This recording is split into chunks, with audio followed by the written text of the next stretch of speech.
You gonna do it? Okay. There you go. Welcome back to another virtual career exploration episode. I'm one of your hosts, Gabriel. I'm a community member, a high school student, and really excited to introduce you to our interviewee tonight. I'm David Farmer. I'm an entrepreneur, author, and the Light Youth Council president for Light. Hi, you guys, and I am your speaker. My name is Adriana Francois, and I am going to talk about being present, flexible, and adaptable. And it's an open conversation. You guys can always follow us on YouTube and ask questions. Love to see your comments, or follow us on Light, and I'll be putting that up later. But what I really want to talk about is corporate America, because a lot of us start there when we start thinking about what our life is really like. But I'll take a step back and tell you, why did I choose corporate America first? So I'm originally from Panama. A lot of people don't know that. So I came here in 5th grade. And 5th grade is a pretty big year, because in 5th grade, you were the top of the top in elementary school. But being the new kid, I knew no one. I did speak English, but not in the perfect accent. And sometimes my accent does come out. So coming into the new school system, coming into a new culture per se, because in Panama, things are a little bit slower. I talk really fast because Panamanian people talk very fast. So sometimes people are like, oh, you have to slow down to talk to people in a regular way. And then I've met people that talk faster than me. So then I'm like, why am I changing, right? That's the present, right? Of being present. I had to realize my culture and realize my choices. Do I assimilate, or do I not assimilate? And a lot of people have strong opinions about this, and I'm one of them. In one of them, I say, you need to know where you live. You need to know the language where you are. I'm not saying refuse your old language, but at least know where you're standing, right? I knew exactly the school I was in. I knew the people that I was in school with and my teachers. So it wasn't that I was never connected. I was always connecting with people and trying to understand my school. However, I also had to navigate things. So that's where you become flexible. Like, I have after school programming, have my parents trust that I could be left by myself, be adaptable. Like, I need to join a sport to be part of this huge school that I'm going into, because in our area, Aurora, Illinois, Aurora is the 2nd largest city in Chicago. And if you guys don't understand what that means, it also means that this neighborhood next to us, which is Naperville, is basically the 3rd. So in less than 2 towns, you have 1 million people. And that's a lot of people. This is encompassing Naperville. I'm counting Naperville, Aurora, Oswego, Plainfield. All those towns grew monthly. So I'm going from school to school. Panama, I went to a very small school, maybe 200 kids.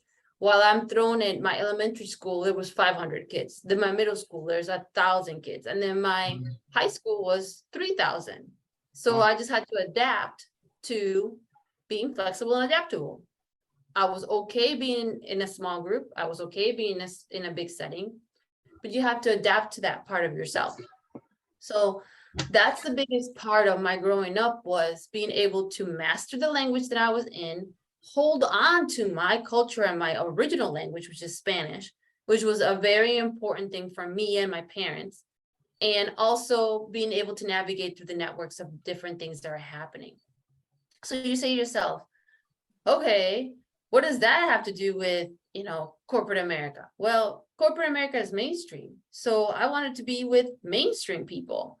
And I had to figure out, what do they like? What do they don't like? And my interest was like, what subject does that? Knowing that, I struggled maybe a little bit with English, grammar is very important. I don't understand that. But I had a fascination with understanding people. So I started looking at what would be good for me. And then my father is also a business person. He actually was brought here from First Chicago Bank, which is actually now JP Morgan Chase. So a long time ago, my dad was offered a job here in the United States, and he took it, and he brought his whole family. And that's how we got here. It's a totally different dynamic than a lot of other immigrants. So we were, because now I'm a national, a US citizen. We are in an H-1B1. And you might meet some friends like that, where they are H-1B1s, meaning you can work, but maybe not your wife, maybe not your husband, maybe not your kids, for about 4 to 10 years. Of course, as a 10-year-old, that meant nothing for me. And my brother, who was 5, it meant nothing for him. But for my mom, who was an accountant, it meant she had to stop working and then wait 5 years to work. Being present, flexible, and adaptable. We've always had to be that way. Present, understanding what our situation is. Flexible, knowing that we might not be able to work, might not do stuff. And adaptable, enjoying everything that throws your way. And I think that's very important too. Everything else, at the end of it, enjoy everything that's being tossed in your way, bad or good. And that's something that you have to do. So fast forward to why I picked the school I picked to and why I picked the major I picked to. I still think, hey, I really like understanding people. And one of the things that was really interesting, because I decided to be a business major, I went to DePaul University. And it was like the best thing for me because it was still big, but small. Big city life, but in a small campus. And so in that, DePaul has a very good business program. And I just said, oh, I want to do business. I didn't know what I wanted to do. So you spend 2 years trying to figure out, am I accounting? Am I doing business administration? Am I doing marketing? Am I doing communications? And I suggest that you look at everything. But one of the biggest things that happened to me at DePaul, and happens to a lot of us, and if it doesn't happen to you, if you're listening to me in your first year of school, join a club, because the school knew that I was a first generation college student and an immigrant. They already have put me in a club. And you're saying that, hey, that's not right. Well, actually, it made it so that I had a group of people that were just like me, going through the same situation. Some of them were struggling with their English. Others had been around for a while, but had never left their home. So they were struggling, and their parents didn't know what college is. Their parents didn't know what testing they were doing. Their parents didn't know anything. So basically, we got put together in like a little family, and we were able to do study groups. We were able to do different things that were social to keep us connected.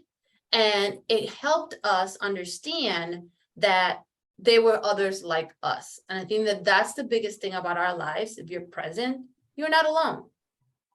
Somebody has the same situation as you do. Somebody will say to you, hey, me too.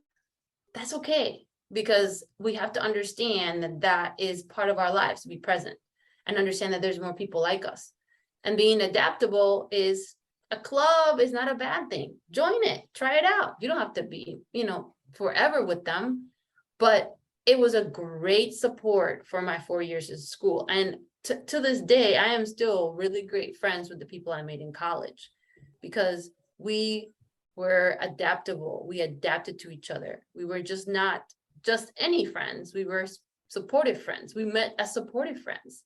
So if I needed something or they needed something, I was always there for them. So because of DePaul, I also ended up doing a lot of community service, which is how I ended up in Light after doing my career in corporate America. And we can always do another part about how I became a community activist, but right now, corporate America is that part. Yeah, can you share a little bit more about your experience going to school at DePaul? Oh, yeah.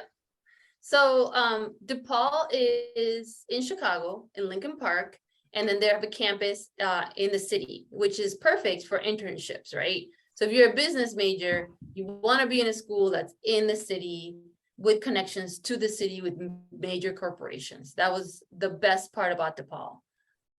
So my first year was a struggle. I'm not gonna lie. I wanted to go home within the first 4 weeks. And again, this is being present, flexible, and adaptable. 4 weeks, week 5, all of a sudden, everything kicked in. Everything was fine. Everything worked out. So you have to give time to things. So with the mentoring part of it, helping me out, letting things gel slowly but surely, I was able to get through a couple of parts. But also, it was still not that easy. College is not easy. College is probably one of the toughest situations you're going to be in, or it's going to be one of the most complicated. So for me, it was complicated. I went to DePaul and I was a actual student athlete, meaning I walked on to the track team there because I was actually running in track in high school. But because a couple injuries, I wasn't looked at for scholarships, but you could still walk on, which is awesome. And I suggest anybody walk on at any time. If you like a sport, walk onto it and see what it's like. I learned so much from being on that team, but unfortunately, the coaching wasn't the right space for me. My grades weren't doing well. And I said to myself, why am I doing this? I can be at the gym. I don't have to be working out with these girls every day. Enjoy being with them, but my grades were suffering. And that's another part where you have to be flexible and adaptable. And it's also a part of change, right? High school, I was an all-conference athlete. College, I'm not. I am running, yes, and I'm having a great time, but I wasn't competing. So it was one of those things where if they didn't let me compete, why was I there? So I had to make that decision. College is a part of you changing your identity or modifying your identity or just starting anew. I think that that's one of the things that you have to think about. So DePaul was very good at making sure that I was able to identify myself as much as possible. Meaning I come from Aurora, Illinois, but I had no idea about the community, the Hispanic community. My family kept me pretty strict, so I stayed home a lot if it wasn't running, which is okay, but I really didn't socialize. Some people socialize when they do sports. I did not. I went straight from the bus to my parents' car. That was it. So I was lucky to get out of the house. So that's another thing, to be flexible and adaptable. All of a sudden I have all this freedom. So doing my own grades, figuring out how to study, doing all that stuff. That's why the mentoring helped out so much, because it gave me a routine that I had. And also I found out that because I was already a student athlete, I had a pace of my life. And that's the part where I needed to add on to my life to make sure my pace stayed the same. If I have too much time on my hands, I'm not very good at doing things. I just stop and don't get anything done. I learned that literally my freshman year of high school, because the minute I quit the track team and I said, oh, I'll have all this time to do my homework and I'll be class. I miss class. And classes are expensive. And I was not very, I was shocked I did that, but I missed them. And that's okay. Everybody makes mistakes, things happen.